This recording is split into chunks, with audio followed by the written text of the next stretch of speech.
Assalamualaikum warahmatullahi wabarakatuh. Selamat pagi anak soleh soleha. Bagaimana kabar kalian hari ini? Alhamdulillah, luar biasa, tetap semangat, Allahu Akbar. Alhamdulillah pagi ini kita bertemu kembali. Mohon maaf buat anak soleh soleha di rumah apabila video pembelajaran kita pagi ini itu terlambat. Baik anak soleh soleha, seperti biasa sebelum kita mulai pembelajaran kita, marilah sama-sama kita membaca doa belajar.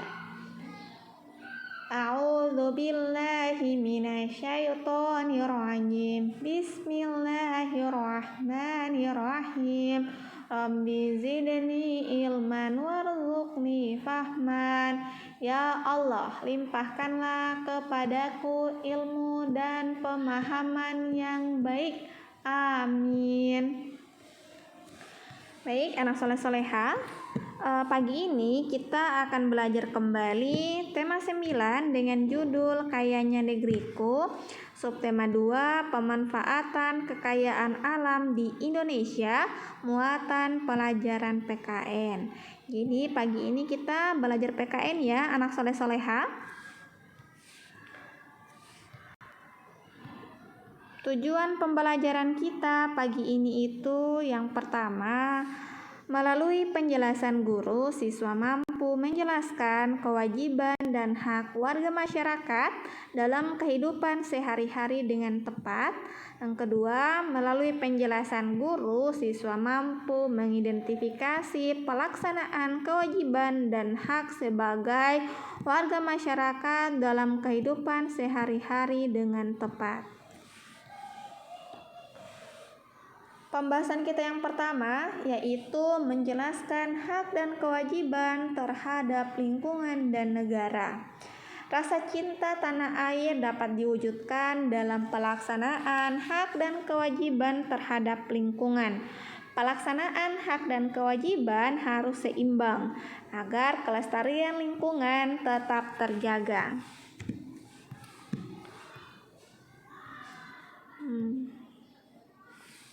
Berikut contoh pelaksanaan hak dan kewajiban terhadap lingkungan hutan.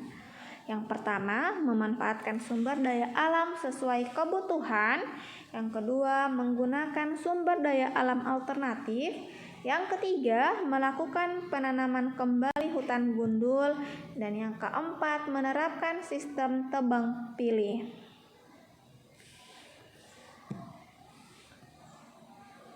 Menjelaskan hak dan kewajiban terhadap lingkungan dan negara. Berikut ini, anak soleh soleha adalah pelaksanaan kewajiban sebagai warga negara, yaitu menaati peraturan, menjelaskan kelestarian lingkungan, wajib pajak, harus membayar pajak secara teratur, mengikuti pendidikan dasar, membela negara, dan yang terakhir menjaga nama baik negara. Pelaksanaan hak sebagai warga negara ada 6. Yang pertama, menikmati persamaan kedudukan dan kepastian di depan hukum dan pemerintah. Kemudian, menikmati hidup layak dengan terpenuhinya semua kebutuhan hidup dengan baik. Kemudian, yang ketiga, mengeluarkan pendapat saat bermusyawarah. Yang keempat, mendapat kebebasan dalam memeluk agama dan melaksanakan ibadah. Kemudian, mendapat pendidikan yang layak. Dan yang terakhir, memanfaatkan sumber daya alam. Pelaksanaan hak sebagai warga negara juga ada 6. Yang pertama, menikmati persamaan kedudukan dan kepastian di depan hukum dan pemerintah. Kemudian lanjut, sumber daya alam banyak dimanfaatkan sebagai sumber energi alam, misalnya tumbuhan, laut, minyak bumi, gas alam, batu bara, dan lainnya. Nah, semua sumber daya alam tersebut perlu dimanfaatkan dengan bijak agar masyarakat dapat sejahtera dan menikmati secara terus-menerus. Itu merupakan penjelasan dari mengidentifikasi hak dan kewajiban terhadap sumber daya alam. Kemudian pembahasan selanjutnya yaitu hak dan kewajiban masyarakat terhadap sumber daya alam. Yang pertama, kalau haknya itu memanfaatkan hasil pertanian sebagai bahan makanan. Kalau kewajibannya membudayakan tanaman pertanian dengan baik. Kemudian yang kedua, untuk haknya itu menikmati keindahan sumber daya alam. Kemudian kalau untuk kewajibannya yaitu menjaga kelestarian sumber daya alam. Yang ketiga, memanfaatkan bahan bakar minyak. Kewajibannya itu menghemat penggunaan bahan bakar minyak. Yang keempat, haknya itu memanfaatkan air untuk keperluan minum, mencuci, dan mandi.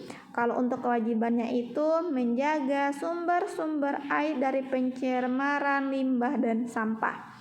Yang kelima, memanfaatkan kayu untuk bahan bangunan, bahan baku pembuatan mebel, serta bahan baku pembuatan buku dan pensil. Nah, untuk kewajibannya itu melestarikan tumbuhan penghasil kayu dengan cara menerapkan sistem tebang pilih dan reboisasi.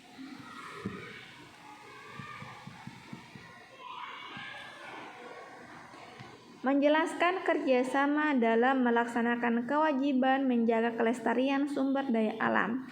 Pemanfaatan sumber daya alam yang berlebihan secara terus-menerus dapat menimbulkan permasalahan. Misalnya ketersediaan sumber daya alam yang habis atau tercemarnya sumber daya alam tersebut.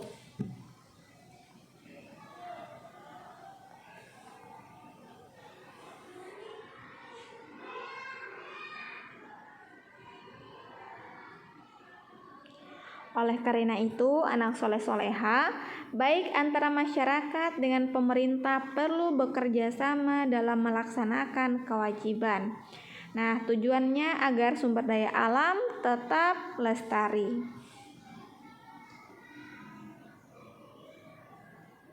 Berikut contoh kerjasama dalam melaksanakan kewajiban menjaga kelestarian sumber daya alam. Ada 5. Melaksanakan kerja bakti membersihkan lingkungan rumah, kemudian melakukan kegiatan reboisasi, melakukan pengelolaan sampah dengan baik dan benar, menyediakan tempat sampah di beberapa titik lokasi yang penting yang sering dilalui masyarakat seperti taman. Kemudian pemerintah daerah berpartisipasi dalam membersihkan sungai dari sampah seperti menyediakan alat-alat penggeruk sampah.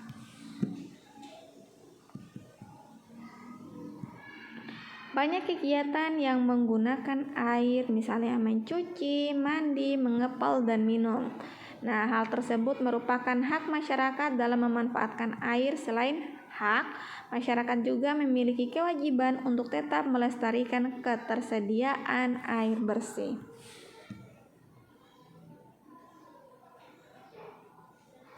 Berikut kewajiban masyarakat terhadap air. Yang pertama, mematikan keran air saat tidak digunakan.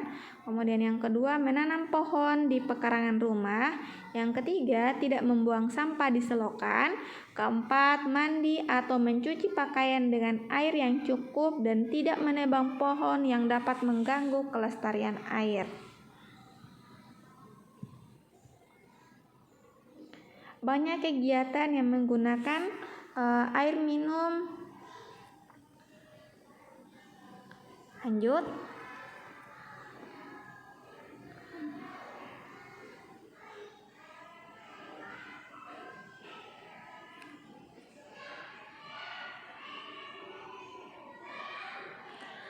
Nah, melestarikan sumber daya alam merupakan kewajiban seluruh anggota masyarakat.